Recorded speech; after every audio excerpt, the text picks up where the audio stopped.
up banners, taking pictures, and just welcoming you and our sponsors. Please let me say thank you to all of you for coming to the Merrimack Valley Mayors and Town Managers Breakfast. Michael will be saying much more than I, but I just want to say thank you to our sponsors, and I want to recognize some of the elected officials. We're going to have the mayors or the town managers recognize their councilors and members of the select board, but I want to recognize we have two representatives from the state auditor, Diana DeZoglu's office. Give them a round of applause.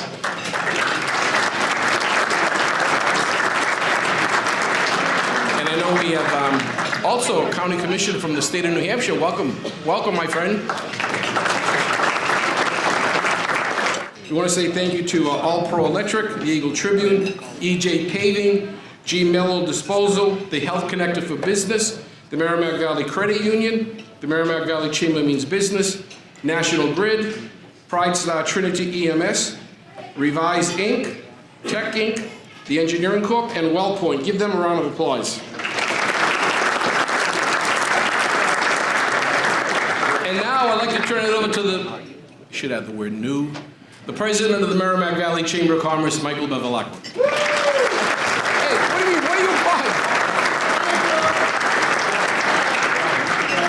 Thank you all for being here. Mike Bevilacqua, as Joe mentioned, as you all know, I'm the former vice president of the Merrimack Valley Chamber. I'm now the president of the Merrimack Valley Chamber, and look forward to working with you all. First, I want to thank Joe for all his years of service and all his mentorship and leadership with the Merrimack Valley Chamber over the years. But I got to start the... and I'm training him to be our new photographer. But I got to start the program with a very important announcement. I didn't know I was going to say this today, but if you lost a gold earring, Mary Beth has it out front. With that being said, I want to again thank you all for being here. I appreciate all of everyone's support throughout the years. I'm very honored to be the new president of the Merrimack Valley Chamber. Looking forward to continuing working with everyone to the left and right of me throughout the years to come. So thank you all. I'm not going to take too much time, but I just wanted to start the program with a moment of silence. As you know, there was someone on this table for the last few years. He's not here this year. I just want to take a brief moment of silence for the former mayor of Methuen, Mayor Neil Perry.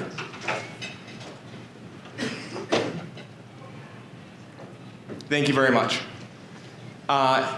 As you all know, this program brings government and business together each and every year. It's the start of our Government Affairs series. It's great to see so many of you turn out to start off the year with the Merrimack Valley Chamber of Commerce. We'll have many more programs coming out throughout the year. Over 100 programs the Merrimack Valley Chamber offers each and every year. There's an opportunity for you all to get involved. We look forward to working with you throughout the years.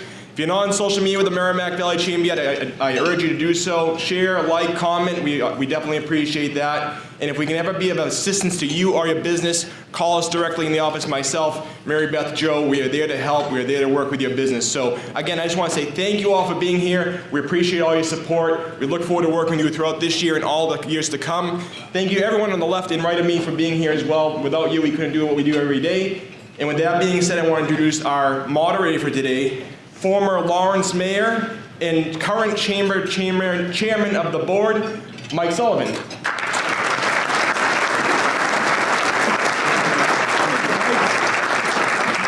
Well, thank you, Mike. He mentioned former Mayor Lawrence. So for all you up here on the panel, just think when your terms are over, you too can be the chairperson of the Chamber of Commerce one of these days. You pay close attention. But thank you, Michael and Joe. This chamber operates smoothly and efficiently because of not only the staff and the president, but also the board of directors. And I'm the chairperson of the board that consists of about 35 volunteers that spend a lot of time during the year at meetings and trying to guide the staff here. So a lot of the members of the board are here. If you could all stand up and please give them a round of applause. This is a great working group.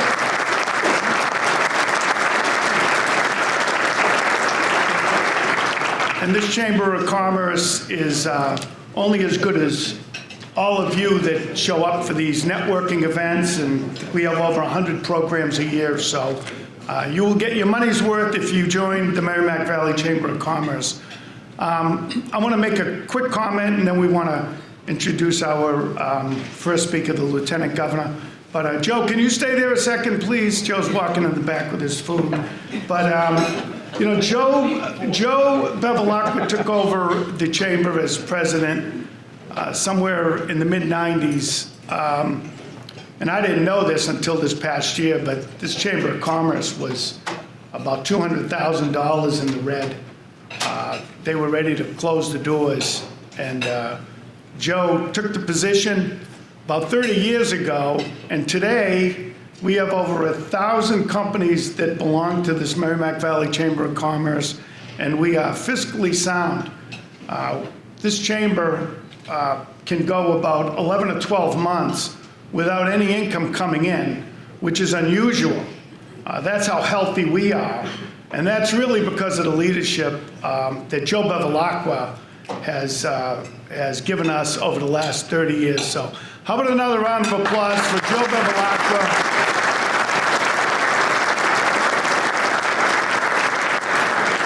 And Joe being the outgoing president, I assured his wife, Tony, that he would still be working 80 hours a week. So don't worry, Tony, and we're excited about Michael's new role.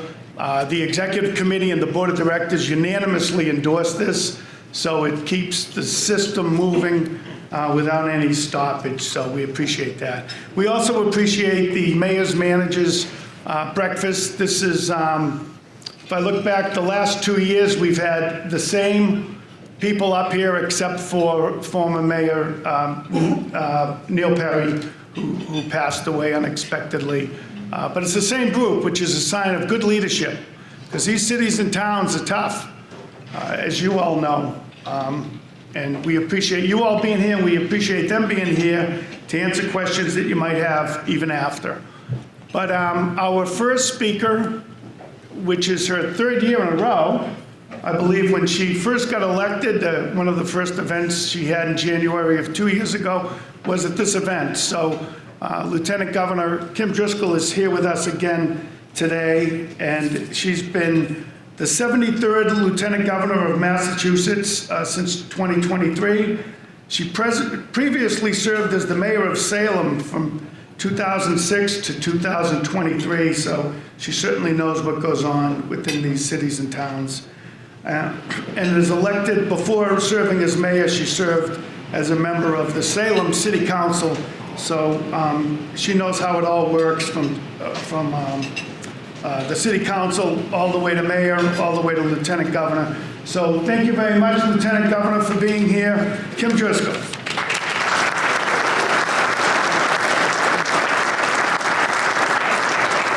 Thank you, Michael. You're either named Michael or Joe, if you're a member of this chamber, apparently. Happy New Year, everyone. It is great to be with all of you. This has been somewhat of a tradition to be able to confer with all of you at the beginning of the year, hear from local officials on the great work that's happening in this region, and frankly, to celebrate the people in this room. I feel so fortunate. I think both the governor and myself feel fortunate to be in the roles that we have, to be in a position to shape resources and shift policies, and we're really aiming to try and make the Commonwealth a place that's more affordable, more competitive, more equitable, and has a high quality of life. And the people in this room contribute to that mightily. If you think about the branch of government you rely on the most, who's helping to educate your kids, or ensuring that you've got safe neighborhoods, or driving that local economy, creating opportunities for the places that you make memories in the communities that you live in or where you work, that's all happening at the local level. We like to think we're a big assist, but the people in this room are part of what makes Massachusetts special. We talk a lot about Team Massachusetts. If you've had Secretary Yvonne Howe, our Economic Development Secretary, before the Chamber, she has bracelets, blue bracelets that say Team Massachusetts. I'm not wearing mine, which means I owe her $10 the next time I see her. But the reason we talk about that is because it is the confluence of talent and people who care, who are willing to roll up their sleeves and do the work that makes for great communities, creating a culture where we can invest, that we can have jobs and be able to move Massachusetts forward. A lot of that happens day in and day out by individuals like yourselves, not just in this region, but across it. And I'm really grateful, having been a former local official, to understand that landscape, the challenges, the opportunities. If you love where you live, there's no better job than being mayor or a town manager in that place. It is a hard job, though. There are always more needs than resources, which forces you to prioritize. As a local official, it's also nonpartisan. Something I certainly enjoyed is that there's no Republican or Democratic pothole. It's a pothole, it's got to get fixed. I like to think of this as the get stuff done branch. We just got to deliver for people. And certainly at the state level, we firmly believe our job is to make it easier to do all of your jobs. And that means uplifting and empowering local leaders, local projects, abilities for us to invest in communities. You know, we took office 2 years ago now. It is our midway through our first term, with this idea of how do we tackle some of our biggest challenges, including lowering cost and making housing more affordable and creating jobs, trying to invest in this 400-year-old state and the type of infrastructure that we're going to need as we think about the next, not just the next year, but the next 10, 15, 20 years. And over the last 2 years, we've tried to deliver on some of those ideas. We've just come off one of the most productive legislative sessions in Massachusetts history. The number of bills that came out of the legislature, I don't know if we have members of the legislature who are here, but I do want to say thank you, because they never stopped after the deadline in July. Things kept rolling out. We started 2 years ago, January, with the first time in 20 years Massachusetts offered tax relief to residents and businesses. That meant a fairly significant $1 billion back into people's pockets, including $1,000 increases for tax credits back for seniors. 500,000 families benefited from the Child Independent Tax Credit. Started out at $330 per child with no cap. It'll be $440 this year. Those are dollars that are going back at a time when we know everything you're buying at the grocery store, when you write out your check for your electricity bill, it's going up. And we felt it was really important to correct some of the outliers, including something called the estate tax. Massachusetts had a fairly low threshold, which meant if you owned a piece of property that you wanted to leave to your family, you were probably going to get hit with an estate tax. We raised that threshold to make it a little bit easier for middle-class homeowners to leave behind some wealth for family members. So we corrected some outliers, we put some money back in people's pockets, and then we decided we needed to take on housing. The Affordable Homes Act is the largest investment in housing in Massachusetts history. It will create or preserve 65,000 housing units, something we desperately need. The people in this room, though, have the power and ability to influence the type of housing that gets built in our communities. So we just passed the largest bond bill at $5.2 billion to support housing growth. But if we are stymied at the local level in building that growth, it means we won't have the type of housing we need to support young adults that want to stay in Massachusetts, to support older adults who want to continue to age in place here with dignity and respect, to support working families.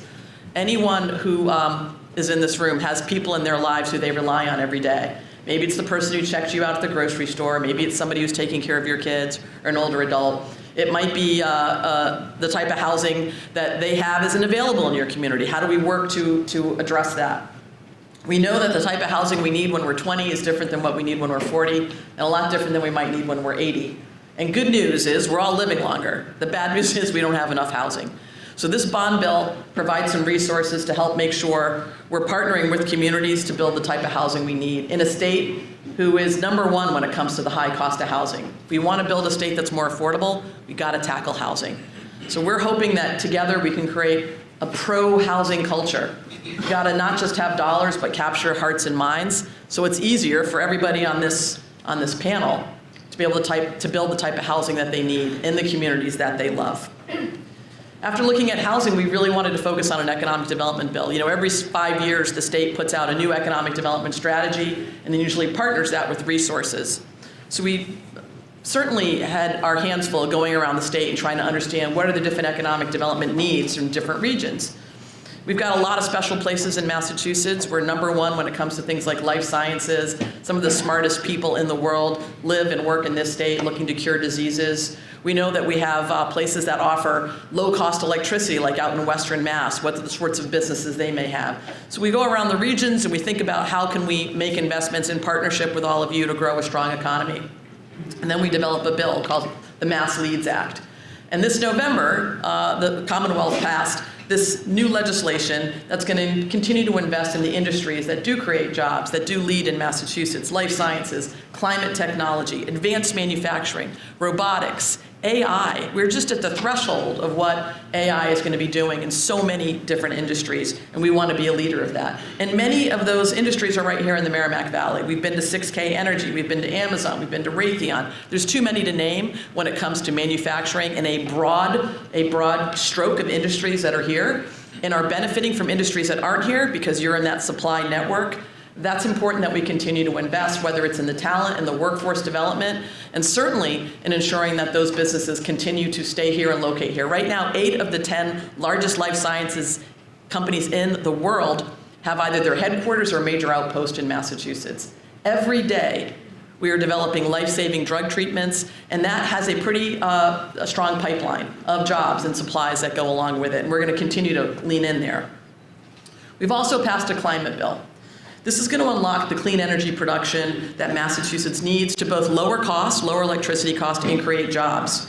We continue to see increased demand for power in Massachusetts. Month over month, year over year, we need more power. We all just celebrated the holidays. Just about everything I brought my kids plugs into the wall. We have new e-vehicles that are taking up higher demand for power, data centers that need more and more power. The question is, where are we going to get it from? We know there are impacts when we're only buying or using fossil fuels. We think Massachusetts can really be a clean energy leader. When we think about the impacts of the climate crisis from a warming planet, whether we're talking about the fires that we're all watching out in LA, or the floods we've had right here in Merrimack Valley, we know a warming planet is leading to more weather patterns that are more severe. Hurricanes, tornadoes, longer and hotter summers, and certainly opportunities for us to make sure we're thinking about where is that power coming from, how are we going to future-proof our infrastructure going forward. So the climate bill does a couple of things. It helps invest in distribution and alternative power supplies. Why is that important? Well, we've got things like wind that, frankly, are available. Massachusetts, our oceans are known as the Sahara of the offshore wind industry, meaning we've got as much wind out there as there are oil in some of the deserts. We want to try and capture it and drive down energy costs and be able to develop power without all the impacts that we know the climate crisis currently provides. We know that we can also, as developing these alternative energy sources, can lead to jobs. And these are clean energy jobs. When we think about 6K and battery storage solutions, we also know in a 400-year-old state, we've got to address distribution. The way we get electricity to your house or your business is pretty antiquated in a 400-year-old state. We've got to make upgrades that can allow for more power to get here, hopefully more power that is coming from clean sources and power that is cheaper. And we've got to address those climate impacts. So the climate bill looks at clean energy, looks at distribution, and also looks at how do we future-proof the infrastructure. We can address climate resiliency by tackling things like culverts and dams. I've been to several of your communities during flooding, and we know that no city or town can do that work alone. You should expect, as part of the upcoming budget that will be filed, additional resources to be a stronger partner to cities and towns to help tackle what we call the future-proofing of infrastructure that's going to be necessary. We also know that in order to develop the type of economic development arena that we want, we've got to have talent. We are a knowledge-based economy in Massachusetts. Like a strong back cannot guarantee a middle-class income alone. You need to have some credentialing, some skills, and that's why we've made community colleges free. I saw Lane Glenn here earlier. Every community college in the Commonwealth is seeing double-digit increases. That's why we've invested in early college and career pathways in high school. High school very much looks like it did when I went to high school. Whoever the oldest person in this room is went to high school. 6 classes, you take them, you go through that cycle. Our kids are telling us they want something different. They want to know that what they're learning in high school is connection to a career, and they want to get into it. They want to get into it faster. And we know there are good paying jobs without necessarily having to go the whole route of college. So how do we get you interested in knowing what you like, find your passion, and get you on a career pathway earlier? That's what our career pathways and access to community college, those are the sorts of opportunities that we want this next generation of young people to have. Also known as the saddest generation of young adults in our country's history. Some of that's the confluence of the pandemic, and some of that's on us to make sure we've got engaging opportunities for young adults so that we're not all on this the entire time, right? As we think about the economic development activity, we know you can't get anywhere if you don't have a solid transportation system. So we've made investments in the MBTA in a way that ensures that we have no more slow zones in 20 years on the MBTA system. We've got the commuter rail is almost back to its pre-pandemic levels. I'm a commuter rail user. Salem actually has the busiest stop in the commuter rail system. We're going to be looking for ways to reduce the cost of taking the commuter rail. We already have a low-cost fare that's put in place for folks who are lower income. Their fares are reduced in half. We're expanding access to the commuter rail, whether that's down on the South Coast, ensuring that we have more regular service on some of our busier lines. It goes out to Worcester. It will soon go out to East West Rail, out to Springfield and beyond. Why is that important? Well, we have more land and more housing and more opportunities in large parts of this state. We want to celebrate all of our regions, including this one, with the sorts of investments in transportation that are going to make it easier for you to get to where you need to go. And these are not hard solves. These areas around transportation and investment have been, frankly, underinvested for years. When I would be on this panel or one like it in my region, I would talk about the need for more dollars, a stronger state partnership. The efforts around utilities and infrastructure, those costs have gone up, but our ability to fund them has not. I'm proud to say that as we approach this FY25 budget, you can look for increases in better partnership with cities and towns for roads, for sidewalks, for culverts, for dams, for the dollars that you need to keep the opportunity to have your community be one that's leading when it comes to transportation options. Some of the ways we're able to do that is because we've been so aggressive on federal funding. When we came into office, Massachusetts was ranked 7th for was ranked 34th for obtaining federal funds, grant funds. Now, historic resources available at the federal level. When you think about the Inflation Reduction Act and the infrastructure bill, we put together a federal funds office. The governor, at her direction, said, I want us to get every dollar we possibly can, because every dollar we're getting from the federal government is one less dollar we have to spend locally. We are now ranked 7th. We brought in over $9 billion in federal funding. That's everything from Cape Cod bridges to West-East Rail to infrastructure projects. Some of the communities here have been partners in that effort to ensure that we can leverage those federal resources to take on the sorts of upgrades we need throughout our cities and towns. Those are also jobs bills, because every single time we're spending those dollars, whether it's on vertical or horizontal construction, there's a job behind it helping get that done. And most assuredly, we're able to do those things now as opposed to doing them 5, 10, or 15 years when they're just going to be more expensive.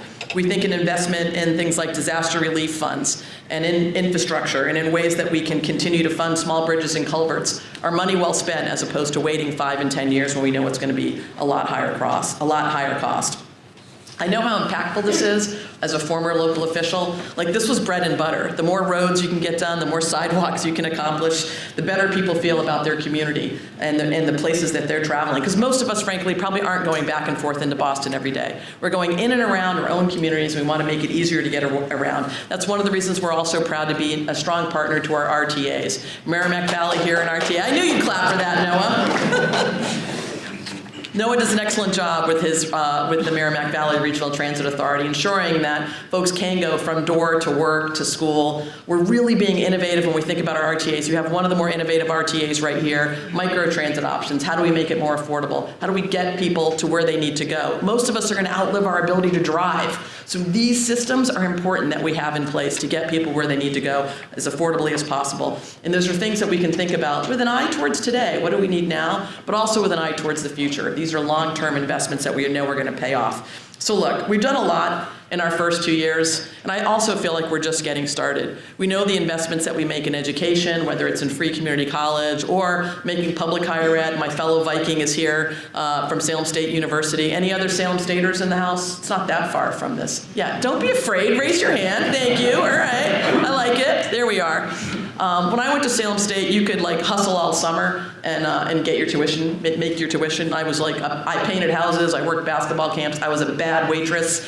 right? All of that could still make enough money to pay your tuition. It's just not the case anymore. And so we have really struggled to make investments in public higher ed because we know it can make a big difference. And most assuredly, our public higher ed graduates, they're the ones who stay in Massachusetts. 75% of those graduates stay in this region, your future teachers, nurses, YMCA directors, other things. And that's an important investment for us to make in that next generation of leaders who will be sitting in your seats, upholding this chamber, working in partnership with government to ensure that we're making the sorts of investments that can make a difference in your life. That's what drives both the governor and myself every day. And I'll close with this.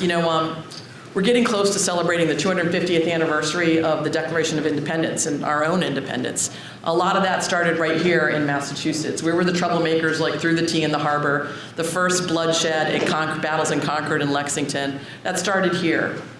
If you think about it, these were ordinary individuals, farmers and merchants, who decided to risk life and limb in favor of self-governance, some kind of democratic ideal that would be different than a monarchy far away, telling them what to do and how to do it. Today, 250 years later, that experiment still exists for all its pluses and some of its challenges. It started here, that revolutionary spirit, that desire to seek for something better. We firmly believe that spirit is still here. We're going to have a big party as we celebrate the 250th anniversary of the Declaration of Independence. Virginia and Philadelphia are trying to think a lot of it happened there. We're going to make sure they know. It all really started here. We just papered it over in Philadelphia. But most importantly, as we think about the last 250 years and what that means, we also want to be thinking about the next 250 years. What's our gift to the next generation? How are we going to do our part to uphold and deliver a Commonwealth that's thriving, that has a high quality of life, that works for all? That's the challenge before us and the opportunity before us. And I just want to say thank you for everything you're doing to live up to that work, to ensure that this region remains strong. You've got a great cadre of local leaders to partner with you to ensure that Massachusetts still remains the best place to live, the best place for innovation, the #1 place for schools, the safest state in the nation, the best place to live if you're a woman. Those are just some of the accolades that were received over the last year. People are noticing. We are both a beacon and a backstop. We're going to continue to lead with that revolutionary spirit. And I want to thank all of you for your help in doing that. Team Massachusetts is our greatest strength, and we put our people in a position to succeed, and that's our job to help do that. So thank you, good luck, and have a great year.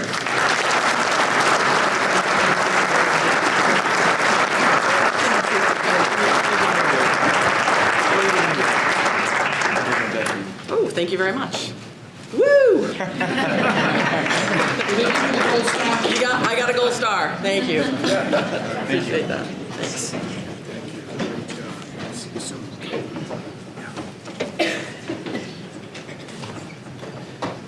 Thank you, Governor. We really appreciate you being here. I want to acknowledge the president of Northern Essex Community College, Mr. Lane Glenn, is here. Thank you, Lane. Lane also spent many years working as a member of the board of directors for this chamber, and also the former Massachusetts Secretary of Veterans Affairs, Sergeant Francisco Urena, is here. Sarge, thank you so much for being here. For your service. Thank you. The next speaker is the town manager of North Andover. Melissa Rodriguez became North Andover's town manager in 2019. Before North Andover, she served as town manager of Sudbury and chief of staff for the city of Everett. Melissa, thank you for being here.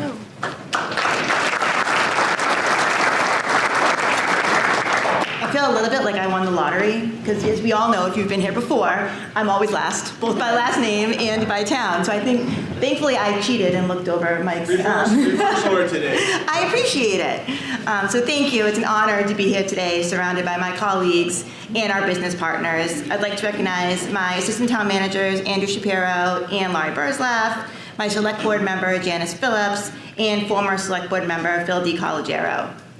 I'm very proud of what we've accomplished working together as a community this year, and I'm very thankful to my friends Joe and Mike at the Chamber, who always bring us together, and for continuing to be a constant source of encouragement and support. North Andover is lucky to have them as strong partners, and I've seen firsthand the passion they have for our business community and for the combined success of the Merrimack Valley. North Andover has had a busy 2024, passing its MBTA Communities Compliant District and preparing for the provisions of the State Affordable Homes Act, which will make accessory dwelling units as of right in areas zoned for single-family homes. Additionally, we've been actively working on long-range plans to guide future projects and priorities, namely a wayfinding master plan that will identify appropriate locations and designs for signage that can guide residents and visitors to areas of interest. Interestingly, when we did the survey, most people had admitted to taking a wrong turn trying to find places in North Andover. We want to make it easier for people to find our businesses and our places. A historic preservation master plan that will provide strategies and actions to enhance North Andover's preservation of historic properties and landscapes. A study that examines the feasibility of bringing an MBTA commuter rail station to Osgood Landing. and a digital equity plan that examines gaps in access to broadband services, provides strategies on how to close those gaps. Those were never more apparent than during COVID, and those gaps continue today. We work every day to improve the quality of life for people who live and work in North Andover. And we continue to see exciting progress on major infrastructure projects, new businesses, and commercial expansions across North Andover. We're proud to continue to support those initiatives. We have the new Amazon facility at Osgood Landing, which received its full certificate of occupancy last year. The facility, which is 3.8 million square feet and employs over 1,500 workers in the region, will net the town over $85 million in new revenue over the next 20 years, which also takes into account a 10-year tax increment financing agreement that began this fiscal year. MassDOT continues to finalize our improvements for Route 114 from Waverly Road to Stop and Shop, and that will improve intersections, signalization, additional crosswalks, and a shared use path.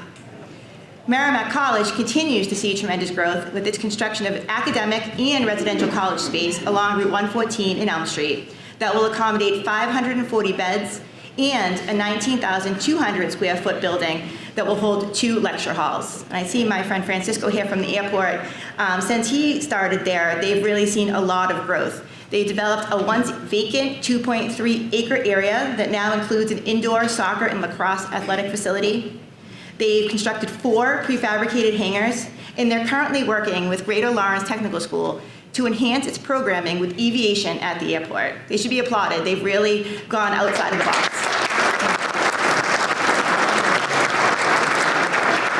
And I'm sure you're all missing Kohl's and want to know what's happening with that. So on Winthrop Ave, just off 114, the North Andover Mall is currently undergoing renovations, which will result in a brand new and larger market basket and improved commercial space that will bring the return of Kohl's, thankfully.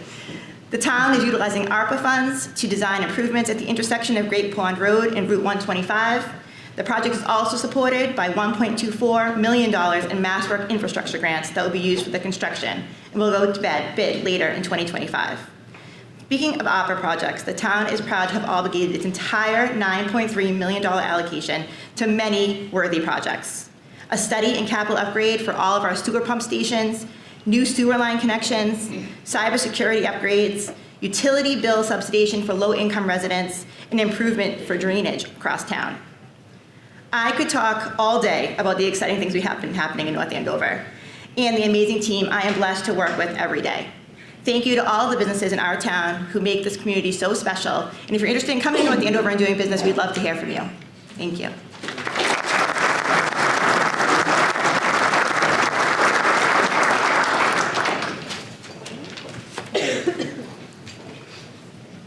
Thank you, Melissa.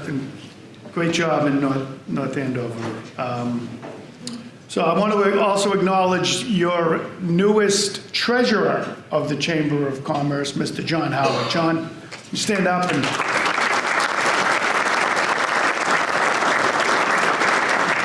Thank you, John. The next speaker is Newburyport Mayor Sean Reardon. It was last year. It seems like he was just kind of a rookie. I think this was your first, one of your first events, Sean. So thank you so much for all the work you're doing, for being here. Mayor Reardon.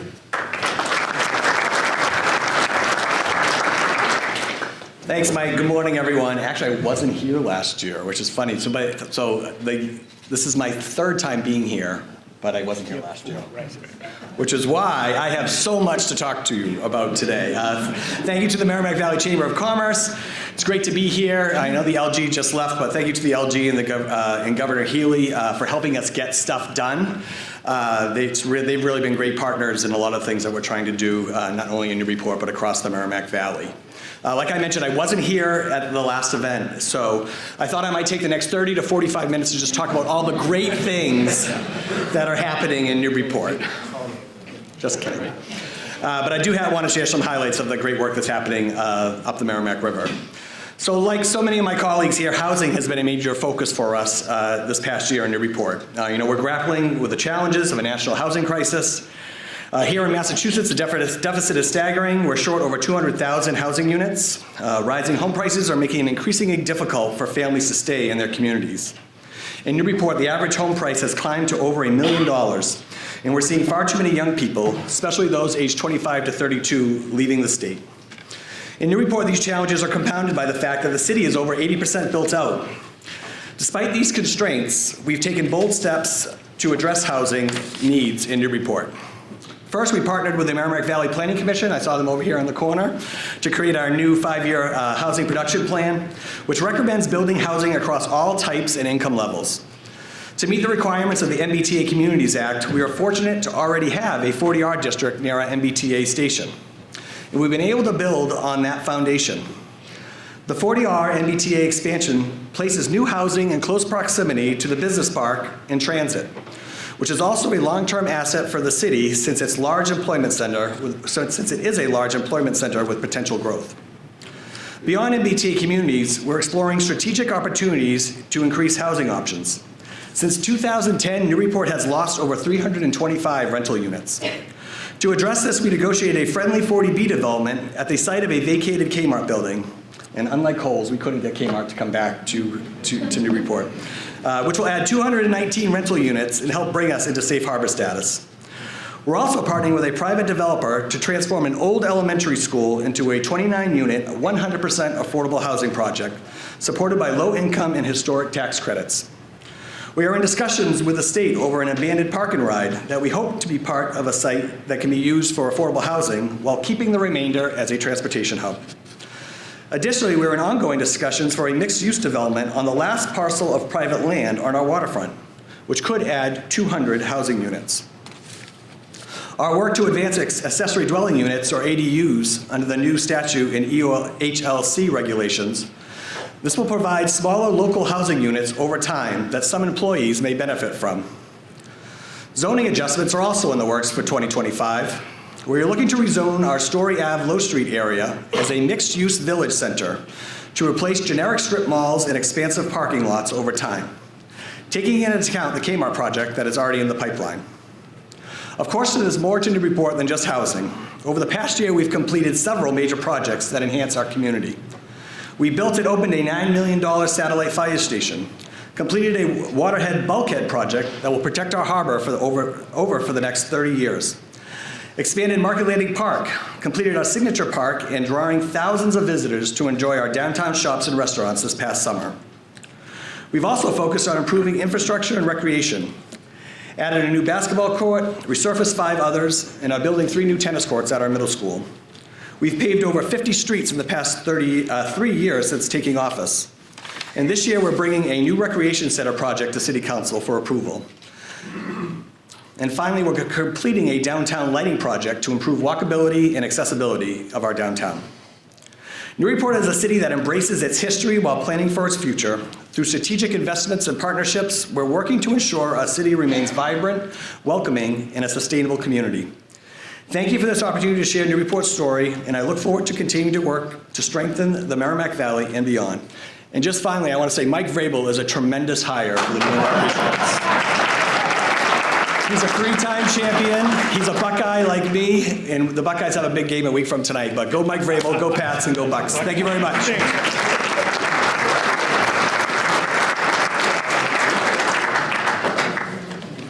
Thank you, Mayor. Keep up the good work. I want to acknowledge a former Mayor of Lawrence and Massachusetts Secretary of Transportation and Secretary of A&F, Kevin Sullivan. He just entered the room. And my younger brother, too, by the way. So thank you, Kev, for being here. Last year, and the 3 prior years, we had Mayor Neil Perry from Methuen here. And he did a great job. He loved Methuen, loved his job, and unfortunately passed away way too young and way too early. He was into his last year of his third term. So there was a special election, and DJ, being a former council president and city councilor,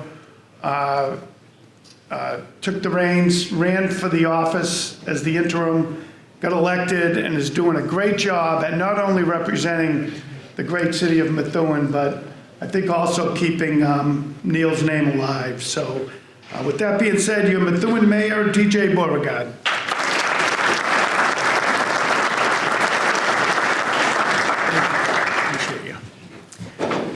Good morning, everybody, and thank you to the Chamber for this opportunity to join my new peers today and speak to you. I'd like to begin, before I get too deep into the weeds, by acknowledging 3 members of our City Council who are here with us today. We have our Vice Chair, Nellie Soto. We have West District, yes, Vice Chair Soto. We have West District City Councilor Patricia Valley. We also have our newest Councilor at Large, Frank Cirillo, who many of you know. And I want to acknowledge these councilors for their work, namely in the area of housing in our city. It's a tremendous issue, and just a couple of weeks ago we were able to pass an MBTA Communities compliant plan, and I am grateful to them for their leadership, particularly in the context of that issue. So my name is DJ Beauregard. I'm from Methuen, and I have the great honor but unenviable task of trying to fill the big shoes of our late Mayor, Neil Perry. Mayor Perry's last accomplishment is one which the city of Methuen can be most proud: purchasing the Searles estate from the Sisters of the Presentation of Mary in order to safeguard it from being lost to age, ruin, or a developer's wrecking ball. Edward Searles was arguably the most consequential of Methuen's founding fathers, and his estate is the cornerstone of our city's illustrious history. The purpose of the purchase was to ensure the preservation and best use of the property for future generations of Methuen residents.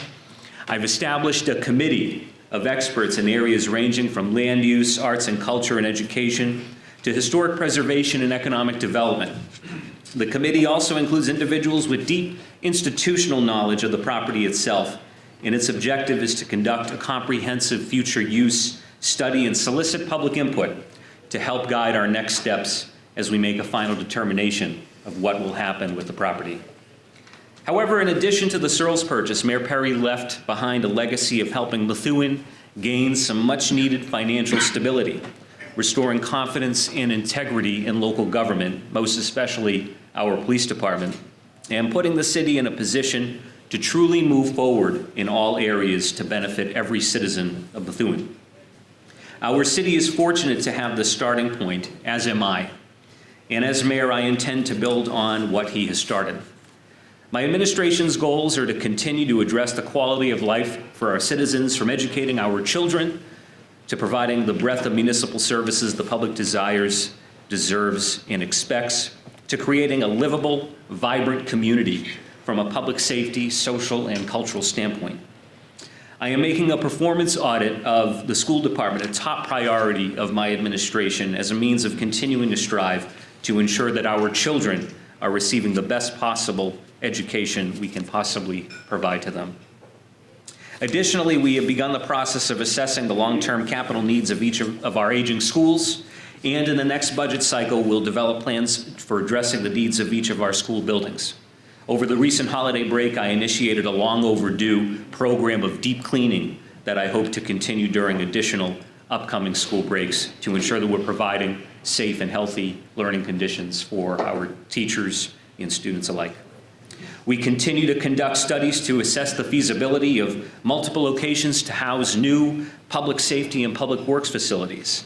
In the areas of social gatherings and entertainment, Methuen has welcomed several new businesses. On the west side of the city, we saw the iconic Fireside Restaurant close its doors after nearly 70 years of serving the city, with the Clada, originally from Lawrence, opening in that location just 2 days later.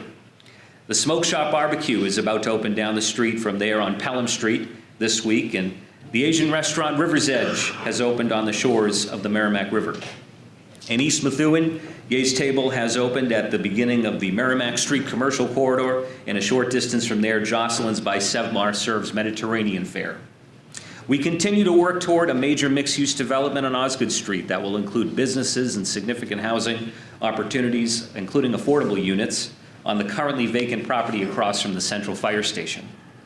The city has significant public works projects underway as well, funded both by federal ARPA money as well as our own capital improvement plan budget.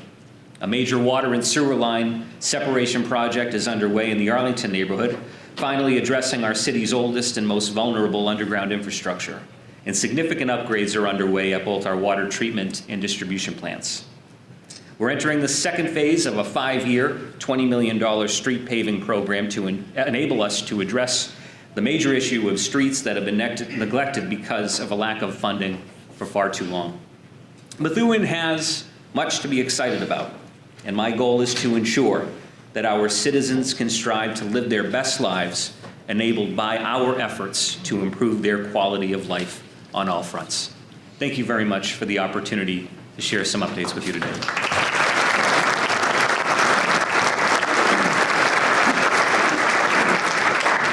Thank you, DJ. Much appreciated. I want to acknowledge one of the chamber ambassadors, Mr. Tom Spitaleri. Tommy, thank you. Tom films all these meetings are on cable TV, thanks to Tom and his team, so we appreciate that. The next mayor is from the wonderful city of Lawrence, Brian DePena, who, by the way, before he was elected 3 years ago, had a full head of hair. And now you see, serving the city of Lawrence, it's not an easy job, but he's done a great job. He's into his 4th year as mayor. There's a ton of economic development going on. There's new schools being built. Prior to being mayor, he served many years on the Lawrence City Council. And before that, as a private corporate owner, always participated in many charitable events in the city of Lawrence. So he's doing a great job, Mr. Brian DePena.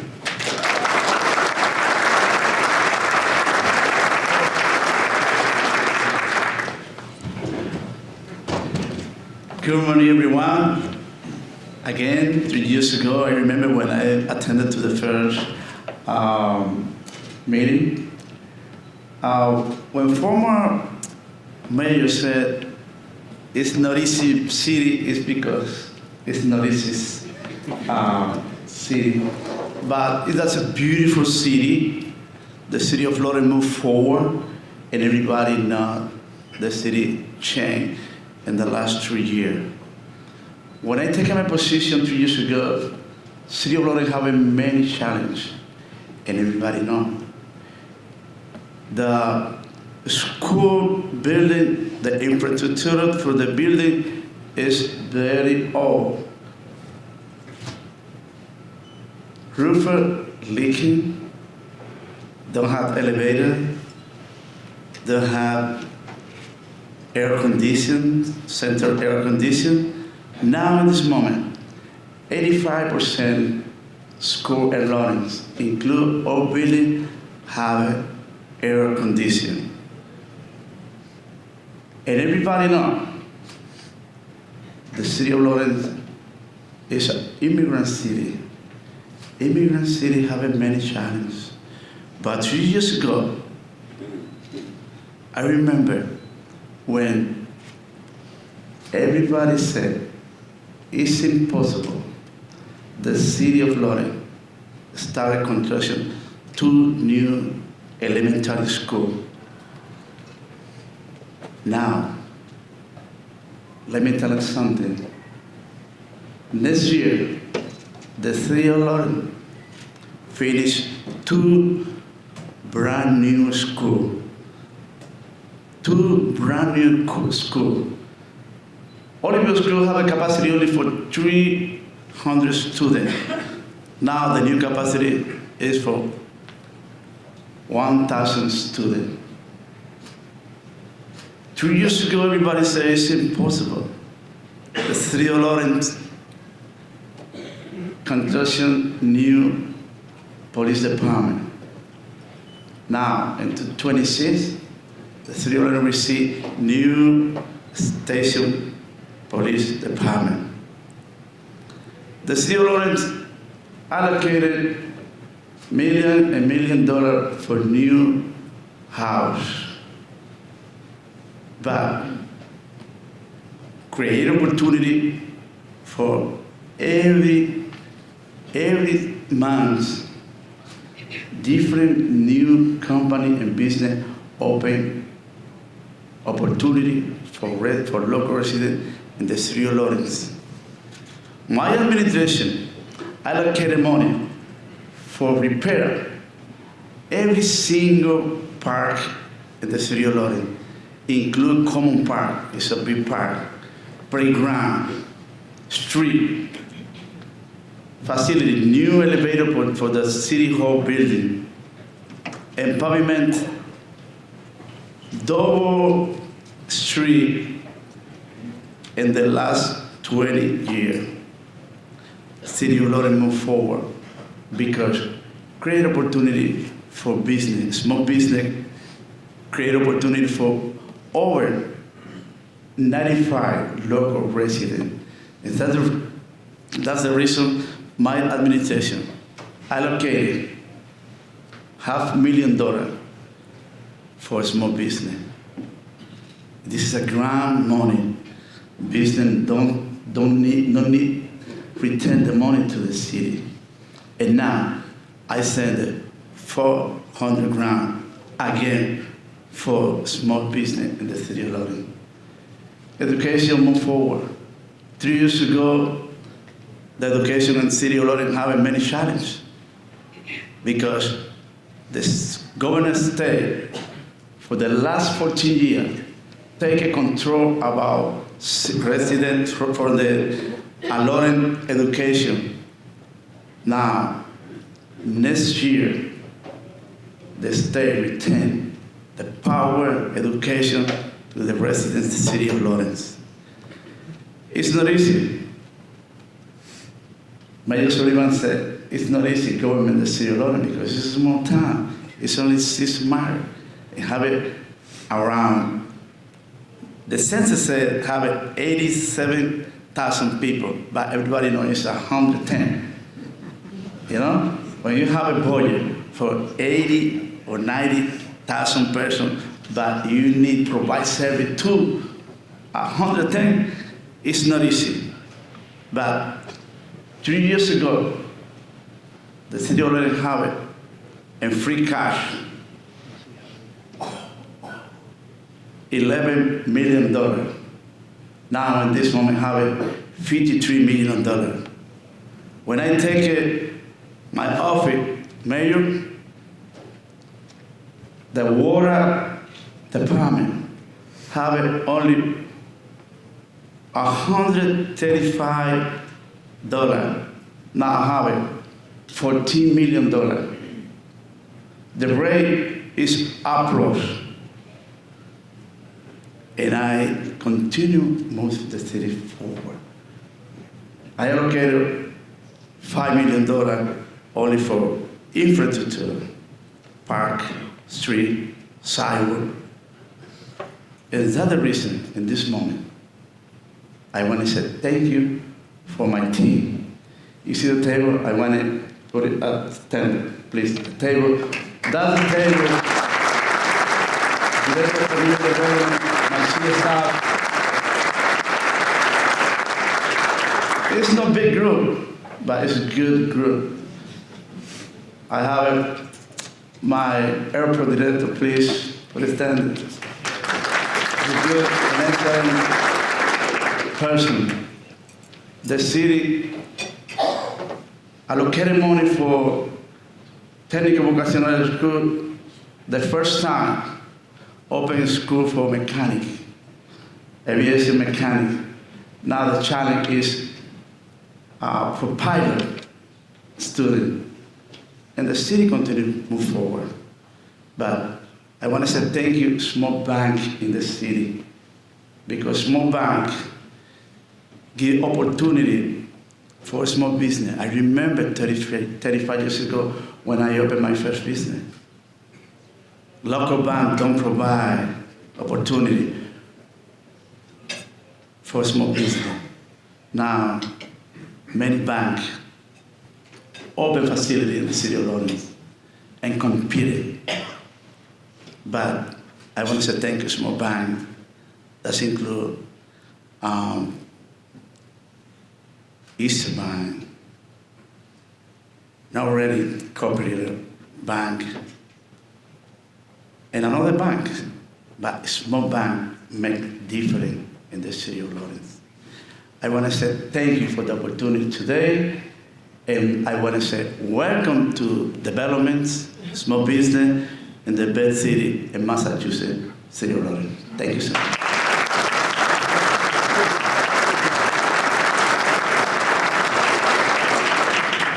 Thank you, Mr. Mayor. Last year at this time, I remember the Haverhill mayor got up and she said, I'm really not sure what I'm supposed to say. I've only been in office for about 6 days, right? So that's how new she was last year and what a year she's had. So Melinda Barrett took office January of 2024. She's the 3rd generation Haverhill resident, and she proudly serves the city of Haverhill as the first woman mayor in the city's 300-year history. Prior to her election as mayor, she served on the Haverhill City Council for 10 years, becoming the first woman city council president in 2020. So, Mayor Melinda Barrett. Thank you, Mayor. Thank you, Mayor. Good morning, everyone. It's a pleasure to be here, and I want to thank the Merrimack Valley Chamber of Commerce for organizing this annual event and giving myself and my esteemed colleagues in municipal government the opportunity to share with you what we've been up to.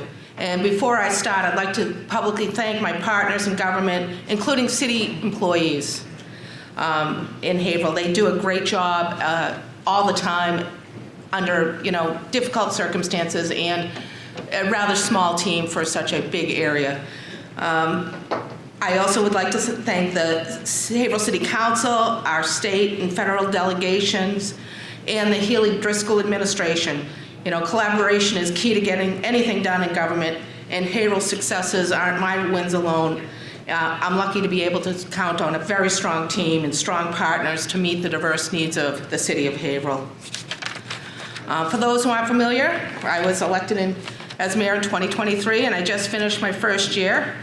And I was a counselor, and while I was a counselor, I took the opportunity to attend as many meetings and functions and meet and greets and business meetings I could, so I would know as much as I possibly could about the inner workings of our schools, our traffic and safety, our planning and development offices, and that held me in good stead because I was able to hit the ground running last year when I became mayor. And one of the first goals upon assuming office was to resolve a 3-year long and ugly contract dispute between the city and the firefighting union. And I am proud to say we were able to reach an agreement within the first 5 weeks of my tenure. We negotiated in good faith and made important and necessary investments in public safety, ensuring that those who put their lives on the line for the residents of Haverhill receive competitive wages and benefits. And we can all see right now how important our firefighters are to communities. They put their lives on the line at any given moment. And another investment in public safety that I am proud of is hiring just over 25 firefighters in this last year. We received a grant for, I believe, 16 firefighters, a federal grant made possible by Congressperson Lori Trahan and our senators. And we all know hiring is not easy or quick, and I'm grateful to our HR department, our fire chief, and fire personnel for making these hires possible. The city of Haverhill is much safer with a larger crew of firefighters. In a safe community is a healthy community. Last year, I feared for the health of Haverhill. Due to gross mismanagement and the ultimate bankruptcy of our local Stewart hospitals, both in Haverhill and Methuen, we came close to seeing the shuttering of these institutions, which would have been devastating for the entire Merrimack Valley. From the beginning, I was clear we needed an acute care hospital in Haverhill to deliver essential health care, and I voiced my concerns with all who would listen, our delegation and the governor's office, especially the lieutenant governor, who always answered the phone when I called. The residents of Haverhill and surrounding communities deserve access to the same high-quality health care that all of Massachusetts enjoys. And I am thankful for the unwavering dedication of the nurses and staff at the Holy Families. And I am also grateful to Lawrence General Hospital, a longstanding partner in the region, for stepping to the plate and to take over operations of both Holy Family campuses. You know, as a mayor, I was kind of on the sidelines just talking to our delegation. I also want to thank Senator Feingold, who was, you know, key in making sure that these hospitals survived. And lastly, of course, I am so grateful to the Healy Driscoll administration. Their dedication and cooperation to ensure these hospitals remain open were key. Their remaining open would not have been possible without the commitment of millions of dollars from the state.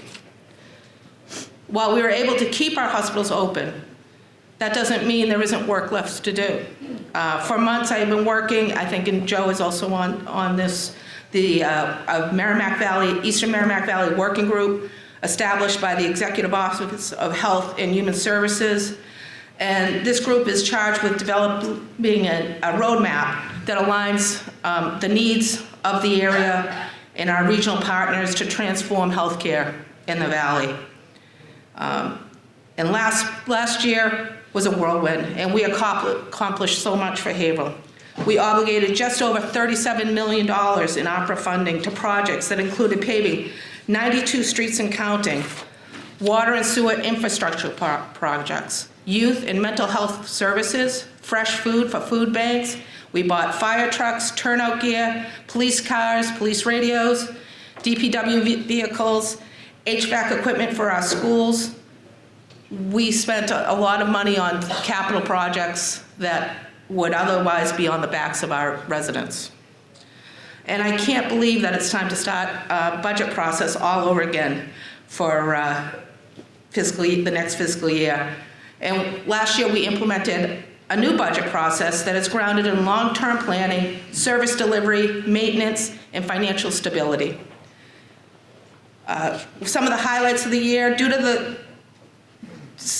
the work of all of our Haverhill DPW and police and fire, we covered a lot of areas. To the relief of our residents off of Primrose Street, we wrapped up 3 years of work that includes total street reconstruction, new water and sewer and gas lines, concrete sidewalks and street trees. We built a new walking trail at Riverside Park that's been a welcome addition to our recreational assets. And something that was in my first mailer 12 years ago when I first ran for city council, the transformation of Merrimack Street has begun. The Goki parking garage that took up almost 4 acres of prime real estate downtown and prevented any investment in the area is gone. Soon, a new garage will be built that will be followed by construction of mixed-use housing, commercial space, and an incubator-type food hall, as well as an active public plaza. We look forward to that, as well as Historic New England's investment in our community, which will be truly transformable. We have a lot to look forward to in the next year, and as a proud Hilly, I am excited for our opportunities and our future. Thank you very much.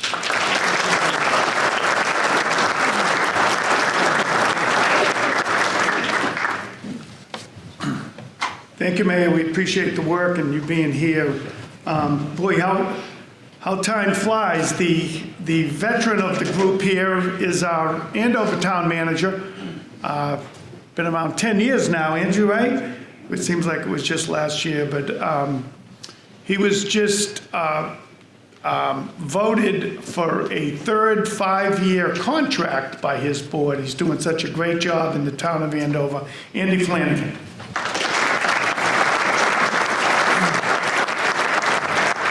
Thank you, Mike, and good morning. Usually we do go in alphabetical order, so I welcome everybody to Andover. So I'm going to switch it up a little. Thank you for spending your time in your morning with us here in Andover. We know it's a time commitment, but we're always happy to do this. Congratulations, Michael, on your appointment as president of the chamber, and thank you, Joe, for your years of service. You've supported all of us on this stage and so many other businesses in the room for a very long time. One of the first people I heard from when I originally got appointed back in 2015. I'd like to recognize some of the members of the Select Board who are here today, Melissa Danish and Kevin Coffey. I thank them for their policy direction throughout the year. And we have a whole lot of senior managers. I think we have 12 or so folks here. They're responsible for all the work that I get to stand up here every year and talk about. And it's a testament to their commitment to the town. Well, I'm not going to recognize anybody. I will recognize our newest members. Chief Kyle Murphy. Chief Kyle Murphy is our new fire chief. He's not new to the town. He's worked here 26 years, rose through the ranks, and has been chief for about 6 months. Our new DPW director, Carlos Jaquez. He's been a DPW director for 11 days or so. So far, so good. We're going to keep him. He's actually been here for 6 years as our deputy director, and has done a really great job, and we know he's going to do a great job as director.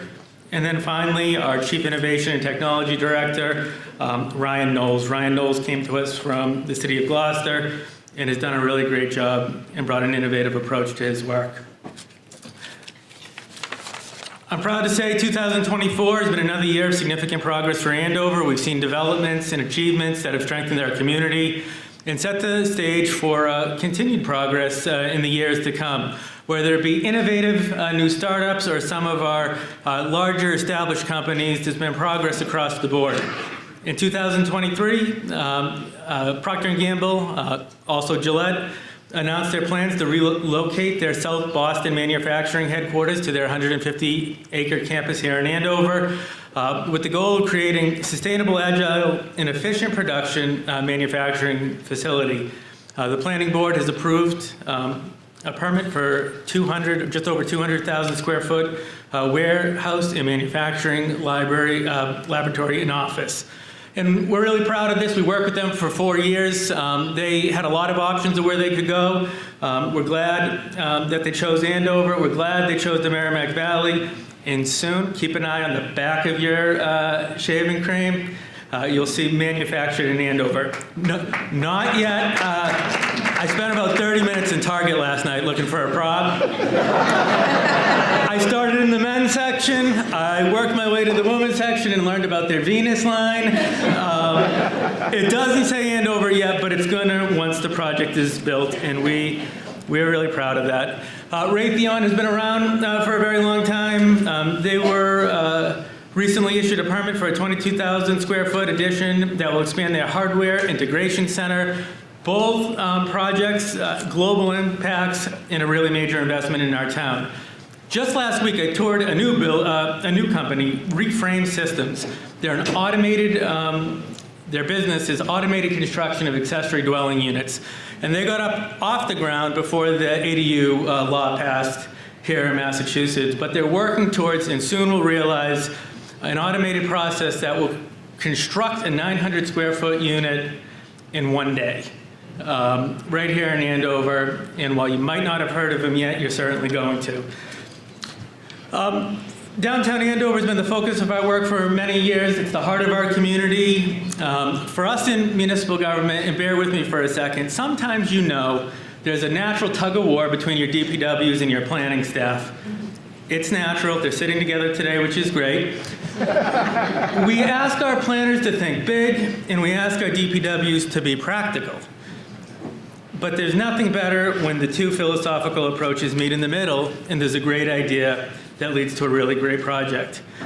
Last year, I talked about reaching substantial completion of our downtown parking and amenities project. This project significantly reconfigured our municipal lots behind Old Town Hall, improved pedestrian safety, improved drainage structures, and has set that space up for decades to come. It was a leap of faith. We eliminated about 10 parking spots to create a centralized gathering space behind Old Town Hall. The goal was to activate the area in new ways that would support the community and downtown economy. Since completion, the space has been activated. We've had live performances, community events, beer gardens, rec programming for families, even a dog event, and at one point it might have been a pumpkin patch this fall. So it's been well received. believers, and Ann Orman will have the data, that public art actually has a major return on its investment. We dipped our toes into the market and experimented, and if you come to Andover, we used a $5,000 budget and a U-Haul rental to adopt a full-size yellow cow from the city of Boston's cow parade and moved it out here to Andover. And we weren't sure how it was going to be received. It was another leap of faith. But if you go to downtown Andover, they sell postcards, they sell stickers. Granted, they're less expensive items, but they're local economy, and there's family pictures and things happening every day. And if you're going to the MMA meeting, you'll see our cow there in Boston in a couple of weeks as an example of an affordable approach by a municipality to install public art. So it's been a great experiment. We're a year out of that project. We can say with confidence it exceeded our expectations in establishing a renewed sense of place and destination in downtown, which is a really good thing because it's also been a period of historic growth for businesses. Over the past year, we welcomed several new restaurants and businesses, including P&Co Real Estate, Andover Wine Merchants, Chaya Thai Spa, Training Ground Andover, Uptown Gelato, Andover's Living Magazine, Pond de Joy, Abbott Financial, Villa Pet Grooming, Monica's Mitai Cafe and Bar, and Aria's Aesthetics Academy. One thing we do, we occasionally look at the marketing materials put out by real estate professionals to prospective buyers, and it's really helpful for us to see how our community is being marketed to prospective buyers and those who are thinking to locate in Andover. Most recently, I've seen pictures of family activities and gatherings downtown, community events. Even the cow has made marketing materials. But I don't see statements about how nice our parking is or how many extra spaces we have. People aren't moving here because of that. They're moving because it's a great place to live. And so much of our work relative to downtown has been creating that sense of place in ways that people feel good about the community in which they live. And for us, it's been important to remember that activating public spaces and rethinking our traditional approaches to how we utilize public spaces, whether it be parking lots, parks, buildings, is critical to not only building community, but reflective of, I think, changing expectations of residents and visitors, especially those new to town, both of which are vital to our community. And I want to thank the business community and our residents for believing in these concepts and supporting the project. Now goes my annual update on the Old Town Yard. This is my 10th breakfast. Every year I come to talk about the progress of the redevelopment of the Old Town Yard site. For those who aren't familiar with the term Old Town Yard, I certainly wasn't when I started here, but it's the former home of DPW, and it's in the heart of our downtown and adjacent to the commuter rail station. Breakfast 1, we were thinking about moving. In breakfasts 2 and 3, we bought land and we're building a new facility. By breakfast 4, we had moved. Between breakfasts 5 and 7, we were doing some testing, studying the needed infrastructure improvements, and asking the residents what they'd like to see there. Breakfasts 8 and 9, we're going through the disposition process and had just elected Minko as a developer of the site. And here we are at breakfast 10, and the project is permitted. And we're proud that the project is permitted, and we're grateful for Minko as a partner. And hopefully, by breakfast 11, we'll be announcing construction of a 165-unit mixed-use project that will include outdoor amenities consisting of courtyards, parks, open space, a community building, public plaza, retail and cafe space, and pedestrian and bicycle access. Sticking with pedestrian and bicycle access, this project has led to a MassWorks grant, $3 million MassWorks grant to improve, if you know Andover, that at-grade crossing at Essex Street, where it's dicey at best. It's been a safety issue, and we hope to finally fix that once and for all. Sticking with housing and development, we were pleased that town meeting overwhelmingly approved the necessary zoning amendment to ensure that Andover reached compliance with the MBTA zoning law. The new overlay district disperses the housing capacity in 3 spots, downtown, Ballardville, and right down the road here on River Road. And we're very proud to have been one of the first 40 communities to do this, and I'm thankful to our planning department and our MBTA working group who led that effort. And that has also spurred an additional MassWorks grant to study our sewer system out here on River Road so it supports development for years to come. Sticking now with infrastructure, we have remained committed to our water main replacement program and have targeted improvements in 2 areas: improving water quality to residents and expanding capacity to support businesses. Over the past 6 years, we've replaced 15 miles and about $30 million of water main work we have another $20 million planned for the next 5 years to both the distribution system and our treatment plant. A little bit of a call for action, river and open space. We've tried to remain very committed to our responsibilities as they relate to open space and the river. Interestingly, Andover actually has the most linear miles along the Merrimack River. There just has never been any public access to it. But that is changing as well, as we are just wrapping up our public access road, and my thanks to the tech school, who's been a great partner in helping us make that happen. But we've also led a Merrimack River cleanup project, and for the last 3 seasons, we've partnered with Clean Harbors to install booms along the Andover shoreline. It's been a successful process that has improved our efforts and the region's efforts to collect trash and debris. And last summer, we were able to invite neighboring communities to participate, and the Merrimack Valley Planning Commission, and I'm grateful to them for securing a regionalization grant of almost $200,000 in partnership with Haverhill and Lawrence and Tingsboro, who's not up here, but does have its own responsibility to the river, will work together to expand this program and the health of the river next year and beyond. So in terms of other capital projects and our commitment to facilities, we had a facility master plan that we set out in 2016.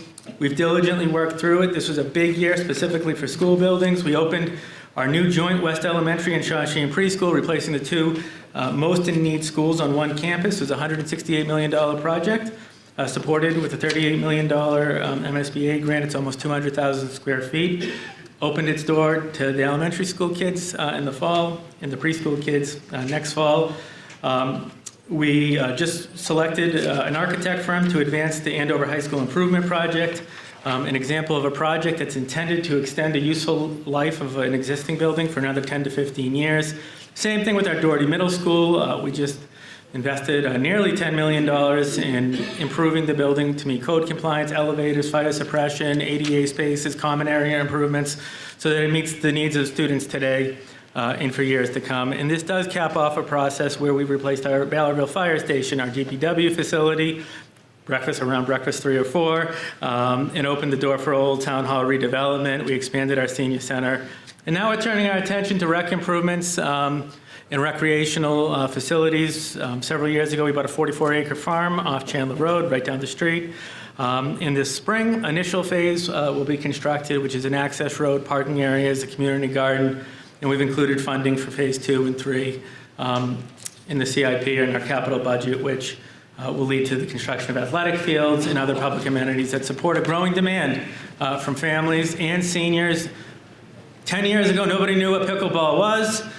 Today, it's the most in-demand activity, certainly in Andover, but I think that's a national thing too. So we're looking to meet those needs. So as was just said by Mayor Barrett, we're starting the budget process. We're excited about FY26, and we'll be gearing up for annual town meeting. And my hope is to be back here next year to report more progress. And like I said at the beginning, I'll end with thank you to my select board for its support in all that we do.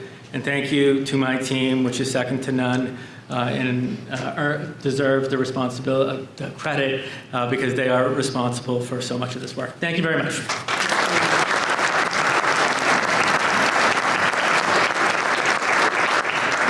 Thank you, Andrew. So much going on in Andover, but so much going on in Amesbury. And Mayor Cassandra Gove is a first native, first female, and the youngest person entrusted to lead the town of Amesbury as the mayor. She wears Amesbury on her sleeve, and I sensed that last year at the breakfast, and she's kind of a rookie, but she's done it so much. So Mayor, come on up and say a few things about Amesbury.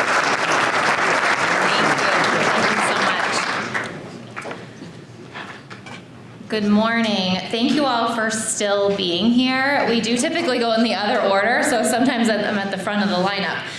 So thanks to the Chamber for getting us here this morning. And as Andy said, I know this is a time commitment and a long time for you to sit in one place and not be networking. Typically, Joe gets us together after the MMA annual conference, now called Connect 351. So I guess I get to thank Michael for having it before the conference. That was his first order of business. And you get us, rather than being slightly overwhelmed and full of new ideas, I don't know about my colleagues, but I feel like I still have a clear head from the beginning of the new year, but I know that it won't last long. This event always gives us a chance to take a moment to pause and look back at the last year before we launch ourselves into budget processes and other things for the year ahead. When I left here last year, I said it's going to be a good year for Amesbury, and that it was. First, I want to thank and acknowledge my Chief of Staff, Anne Marie Casey, is in the back of the room here. She keeps this work on track. We'll start with the big news. I've talked about Munters a few times from this stage, and on January 2nd, they officially received the keys and a full occupancy permit, and they're moving into their new North American headquarters on South Hunt Road. They built over 400,000 square feet of manufacturing space, so literally big news. This is our Amazon and our Gillette. It's probably the largest manufacturing facility that we could accommodate in Amesbury.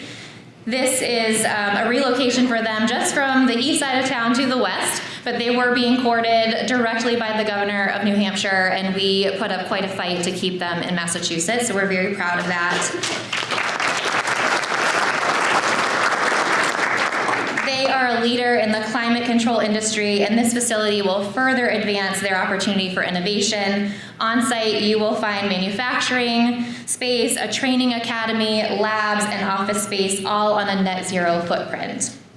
They will be selling their existing location and have confirmed they have lots of interest, and we're hoping that a small manufacturing company can fill that space and grow in Amesbury just like Munters did. Our downtown retail businesses have been remarkably stable over the last year, considering outside pressures. We've welcomed a yoga and wellness studio with a salt room, 2 women's clothing boutiques, and a cocktail bar complete with a champagne room. That's the Bubble Bar Boston on Main. You might know them from their mobile bar. They travel throughout the valley. One of the retail shop owners relocated from a town closer to Boston and shared with us that her foot traffic and customer base have doubled since moving to our main street.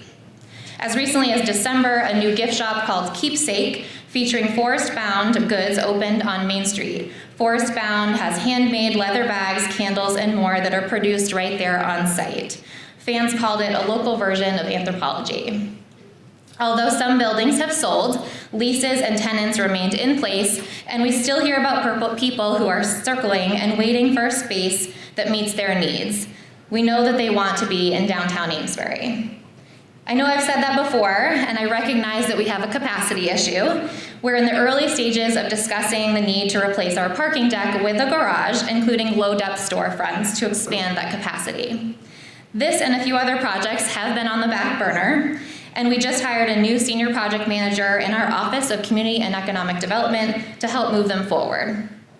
Another project on that list is the renovation of our public boat ramp.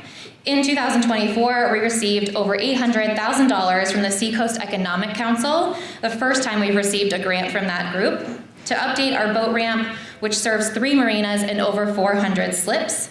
We will be replacing the ramp, boardwalk, and parking area, improving the shoreline, and installing finger docks. The docks being a very important piece of this project, as they will serve the future MEVA solar-powered water ferry service. That's right, we're going to have a solar water ferry service provided by MEVA. The service will accommodate commuters from Haverhill to Newburyport in the morning and back in the afternoon. Midday trips will be offered between Amesbury and Newburyport, and that deserves a round of applause for MEVA.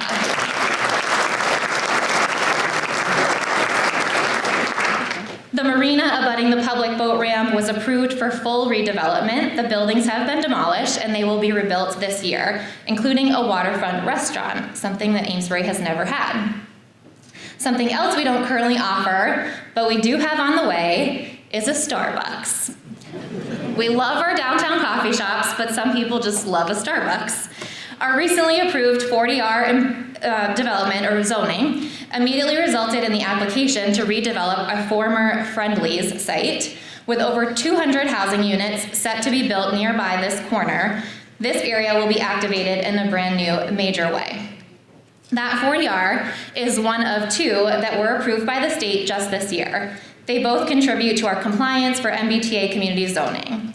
We have developers at the ready, and we expect over 1,000 housing units to be built in the next few years. Permitting has started on at least the largest of our 3A parcels.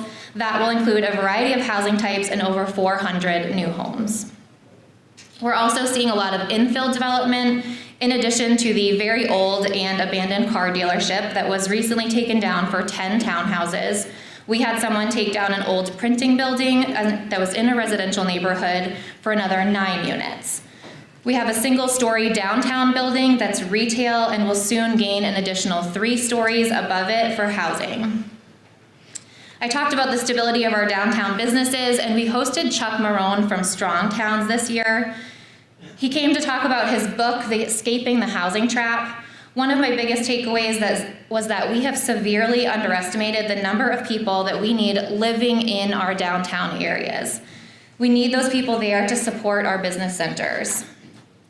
A business owner would tell you they want that space to be filled with a parking lot, but research shows that they need that space to be housing.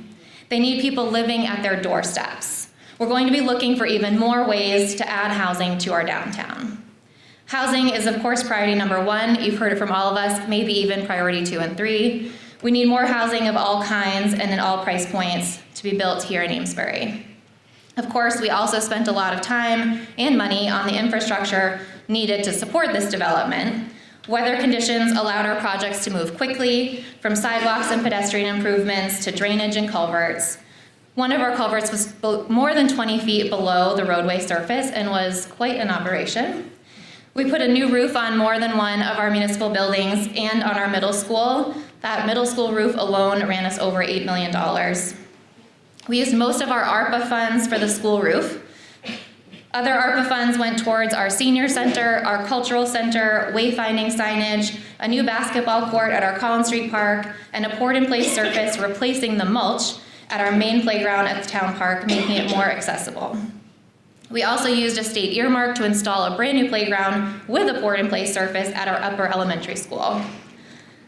I'll end with one of our big projects for this year. We are preparing to relocate City Hall. If you've been in our City Hall, you'll appreciate this. We're in the final stages of closing on an old bank in the heart of our downtown in Market Square. The building is double the size of our current City Hall. It's accessible with an elevator, ramps, and lifts. Has climate control and fire suppression, and meets the needs of a modern and growing city like Amesbury. Our current City Hall staff and the Community Economic Development staff and office will move in mid to late summer. Look for the open house details and please come see us. Thanks again and Happy New Year.